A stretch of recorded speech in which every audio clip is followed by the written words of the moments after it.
Let me actually take this across to my guests who are joining me on Viewpoint this evening. In fact, all the guests are with me. Anshul Avijit of the Congress Party is with us on the broadcast. Also with us is Major General A.K. Sivash, who's joining us on the broadcast. And Jehangir Ali, who's a journalist, is also with us. Anshul, I'll start with you. The fact that the conversation around snapping of ties between the two nations, especially sporting ties, even as the Asia Cup is underway, there's a World Cup coming up, has again started. What is the Congress's stand on it, considering your alliance partners and many members of the Congress and the India bloc are still supporting conversation, dialogue, opening up channels between the two nations? Well, I'm not sure this is really the question we should be asking at this point of time when such a terrible incident has taken place and the Prime Minister has been busy since yesterday, in this self-congratulatory mode, celebrating the success of the G20 with showers and petals over his head while an incident went on in Anantnag which led to the sacrifice of our security personnel. No doubt later, the very blood that is spilt on our borders will be used for politics, for the elections. As many people in the army have told us, this is going to be a very challenging time on the borders because incidents of this nature tend to increase when there is an election year. And no doubt the BJP will be there, the Prime Minister will be there to capitalize on it. I want to remind you of the Pulwama incident that happened before the 2019 elections, in which many revelations have come out, in which the Prime Minister was busy doing a video shoot in the foothills of the Himalayas, actually portraying his courage and his resilience in a documentary, while 40 personnel were mercilessly killed by an RDS which was floating around in the state for a long time. A severe failure of our intelligence agencies, of the government in that state, for which there is severe indictment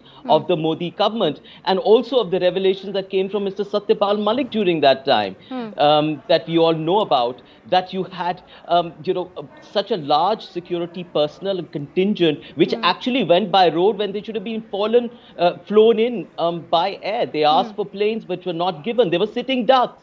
So how much the government cares about the security of the personnel is there to be seen. It certainly cares about playing politics with their blood.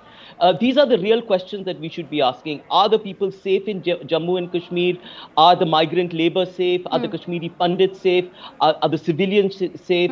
Are the security personnel safe? I mean, this is a side story. This will happen. The government, the sporting contacts, cultural contacts will happen, will unfold as they always do. The government has to take a stand. There are international matches. The government actually should be asked what it plans to do with the sporting ties with the BCCI. I know has given a statement. Anshul, thank you so much for putting it in perspective for our viewers. I would like to actually get back to you, but let me actually bring in other members of the panel, and I would take a cue from the point that you have raised. Jehangir Ali, why do you think the conversation goes here?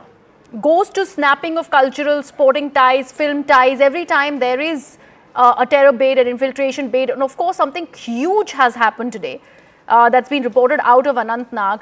But villainizing an entire nation, that is a conversation that begins. There is a politicking that happens. Even today, when we talk about what is happening in Jammu, there was protest by the Shiv Sena Dogra community where they were busy attacking the India alliance or the PDP over statements where the leaders had said that dialogue must continue with Pakistan. Why this politicking? Thank you for having me on the show. I think I will take ahead from where Anshul left behind. The thing is that when Pulwama happened, the government of India decided that we should not continue any kind of a relationship with India, be it a diplomatic relation, be it the cricketing relationship, or be any other kind of a relationship, which is why there was a tit for tat from both the countries. The embassies were closed and other things happened. But in the past 4 years, as you must have realized by now, that things have not changed for bad. In fact, the violence in Kashmir has been happening. It has the level of violence has come down, but there have been some very deadly attacks on security forces, and most of them have been linked to Pakistan. So boycotting Pakistan, snapping the ties with the country, does not serve the interest of India. I think it's better to better for both the countries to have some kind of a dialogue at some point. If you also see that Pakistan is also not in a state where this is just as an offside, that it's not in a state where it can engage with India because of the political breakdown that has happened, the takeover by the generals in Rawalpindi, and all those things that are going on in the But country Mr. right Jehangir now. Ali, more So, than but more for than it India, it is benefiting important India, to the kind of have a situation that constituency. Pakistan currently is, and we're talking about the economic crisis the country is also going through. If we see, and this is an established fact, that terror continues to emanate out of Pakistan, there is going to be an international alienation that the country is going to suffer from. FATF, they have been on the grey list so many times. It's been a trouble with the IMF where we're seeing the country in right now when we talk about what kind of financial crisis the country is being That in. is precisely And my point. yet, in spite of all, despite everything that is happening, which is bad for and detrimental for the nation, terror continues to emanate out of its soil. So the questions are important ones that need to be asked of Pakistan. That is precisely my point. India, because Pakistan is at its lowest ebb. India has an advantage where it can get hold of the country and get international community to get involved in resolving all the problems that exist between the two countries. I think that India is in a very strong position to make a negotiation to get out of this turmoil that has been playing on in Kashmir. Okay.